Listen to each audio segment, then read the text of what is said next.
All right, so today I'm going to be going over the newest release in the 9 a.m. line by Afnan. This is 9 a.m. Dive.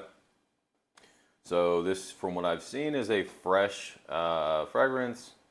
The most of the 9 a.m. line is clones of other things. From what I've seen, nobody has really said this was a clone. They said it was original.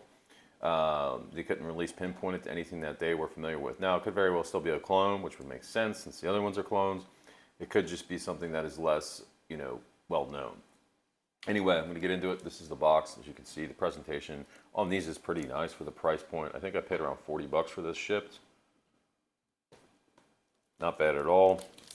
It is a 3.4 ounce bottle. Again, these are very affordable, is to be expected with Afnan, so it's not too surprising. But all right, I'm not going to look up the notes. Again, this is just a first impressions video. It's going to let you know what it smells like to me. Then I will do a follow-up video where I do a full breakdown on it, go over the notes. I will look up the notes before or after I kind of start talking about it, but the full impression video will actually be able to tell you the longevity, performance, how it develops on the skin, and all that. Right now, this is just, again, initial impressions. Here's the inside of the lid. This actually looks really nice. It's a cool looking bottle for sure. Presentation on this is really nice. It's like crashing waves in the background.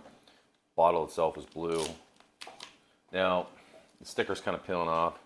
Again, I mean, for the price, you can't complain too much. It's a pretty cool presentation for the money. Here's the bottle. I don't know if the bottle's blue or if the juice is blue or both. Looks like the bottle's just blue. Heavy metal cap. All right. So let's see what the atomizer is like and what it smells like. Again, I have not looked at the notes. I'm not sure what to expect. I'm assuming obviously it's a fresh aquatic fragrance based on the presentation and the name. Nice, pretty nice atomizer.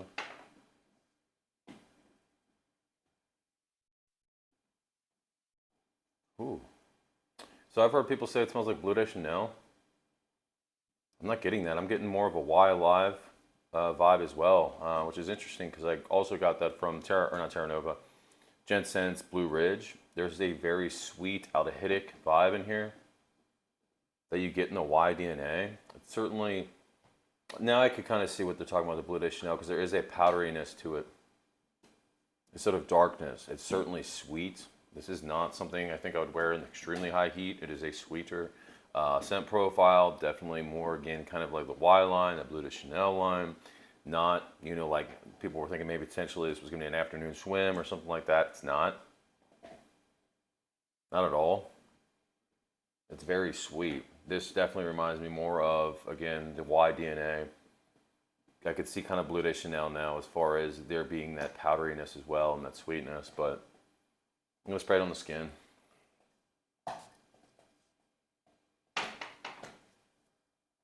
Woo, so up close. Smell it right away. There's very strong alcohol burst. Not surprised. So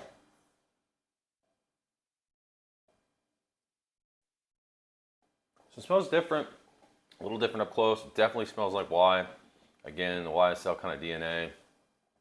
There's a very prominent kind of ambroxan smell. It's not one-to-one with Y. It's not a clone of Y. But it's definitely in that same ballpark. Again, sweet, almost candy-like aldehydic blue fragrance. Fresh, for sure. There are definitely citruses in the opening.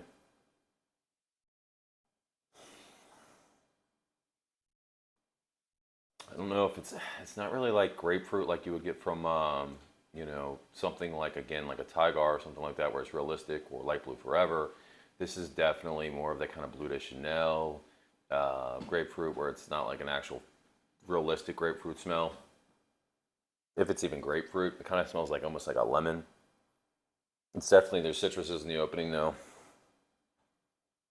A lot of sweetness. Again, I don't know if some of that's going to fade.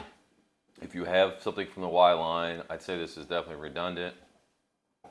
Not bad for the money though. Let me see what the notes are. Go ahead and look them up. Again, this is definitely not, if you don't have something from the Y line or you are a fan of Y and Bleu de Chanel, I think this is certainly worth, kind of looking into, but it is redundant. I would say try to sample it, but I don't know you're going to be able to get a sample of these. All right, so this says, okay, so it is lemon. lemon, pink pepper, black currant, mint. There's apple. I was gonna say it definitely smells like wine. Yeah, that's why you get to, you're getting that apple and lemon. Definitely the apple. There's also pink pepper in here. There's jasmine. You're definitely getting some florals. Ginger is probably giving that kind of aldehydic sparkliness that you get in the opening. There's a sweetness in here. I assume it's coming from the sandalwood, maybe the apple, because there's not vanilla or anything like that. There's frankincense is here again, something which makes sense why it's kind of coming off like Bleu de Chanel. That that incense kind of vibe, that darkness to it. You get the mint. I'm picking up the mint is more of a herbal like mint, not like a sweet candy Eros mint, but it is sweet. But I'm getting that more from the apple.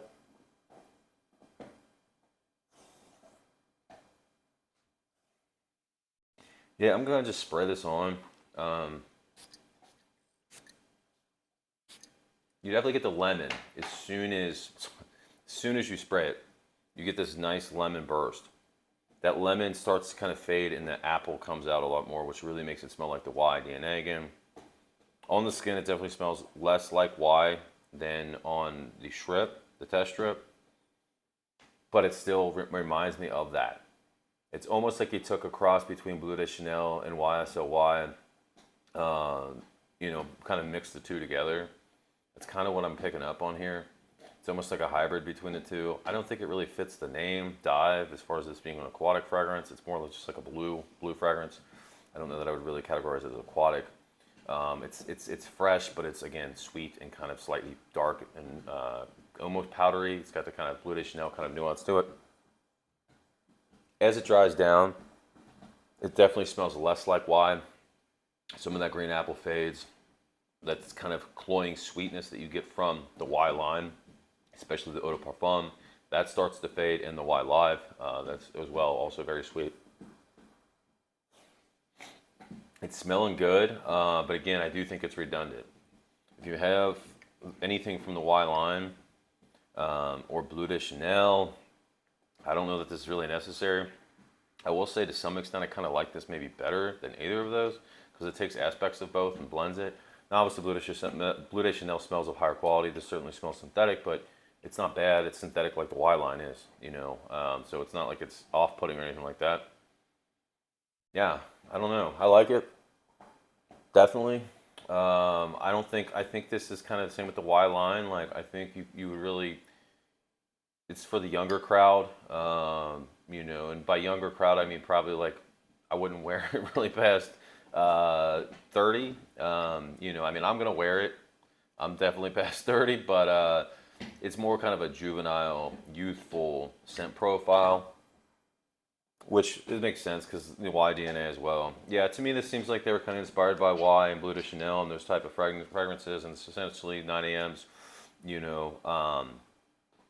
Take on a blue fragrance. It is not in any stretch of the imagination unique, but it is also not a one-to-one clone of anything either. To me, I'm getting a mix between kind of Bleu de Chanel and again Y EDP or Y Live DNA. It's like you took both of those, kind of put them together. So some of that powderiness from the Bleu de Chanel is dialed back. The sweet apple that you get from the Y, the aldehydic opening from the Y is very present as well. You get some of that dark incense from the Bleu de Chanel. And it just kind of creates this very interesting to me and mass appealing fragrance. Now, if you want somebody who wants compliments, it's certainly probably going to get those. Again, it's got that sweetness to it. It's fresh. It's very inoffensive. And I think it's going to perform very well, but I haven't had a chance, obviously, to try that yet. So anyway, again, redundant if you have Y or Bleu de Chanel. But if you're a huge fan of both of those, you might still like this. Or if you have neither of those, for the price, this is a really good deal. Again, I don't know performance or anything. This is my first impressions. I will let you know in a further video what performance is, longevity, projection, everything like that, as well as how it develops in the dry down. So far, it's smelling similar. Again, it's losing the citruses. It's losing a lot of that. The lemon's going faded. The apple's still present, but it's not as cloying. And the sweetness is dialed back a little bit, but it's still there. I think as it dries down, to me, it becomes much more appealing. And it also starts to kind of resemble more of the aquatic style fragrance because it's more well-rounded, but you're getting this blue kind of oceanic vibe. Again, it still smells like Y, but it doesn't smell as like fruity candy-like in the opening or powdery. So it does kind of resemble the name a little bit in the dry down, but it's still those fragrances. I wouldn't categorize it personally as an aquatic style fragrance at all. But again, it's good. So anyway, hopefully this helped. First impressions video. I will do a follow-up, full review after I have the chance to actually spend some time with this fragrance.